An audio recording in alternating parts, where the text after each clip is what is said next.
ఓ రోజు ఓ తండ్రి కూతురు ఇద్దరూ ఒక చిన్న వాగును దాటుతున్నారు. అప్పుడు ఆ కన్న తండ్రికి చిన్న సందేహం కలిగింది.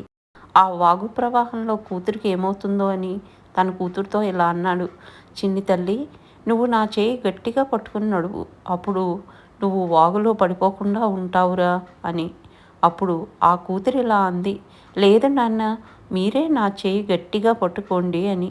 అప్పుడు ఆ తండ్రి ఆశ్చర్యంగా ఆ కూతురితో, నేను చెప్పింది కూడా అదే కదా తల్లి, ఈ రెండింటికి తేడా ఏమిటి అని తన కూతుర్ని ప్రశ్నించగా, అప్పుడు ఆ పాప ఇలా చెప్పింది, చాలా తేడా ఉంది నాన్న. నేను మీ చెయ్యి పట్టుకుని నడిస్తే ఏ పరిస్థితిలోనైనా నేను మీ చెయ్యిని వదలవచ్చు. కానీ మీరే నా చెయ్యి పట్టుకుని నడిస్తే ఎంత పెద్ద కష్టమైనా సరే, ఎన్నో ఇబ్బందులు ఎదురైనా సరే, ఏ పరిస్థితిలోనైనా సరే, ఏమి జరిగినా మీరు మాత్రం నా చెయ్యిని వదలరు నాన్న. అదే తేడా అని నమ్మకంగా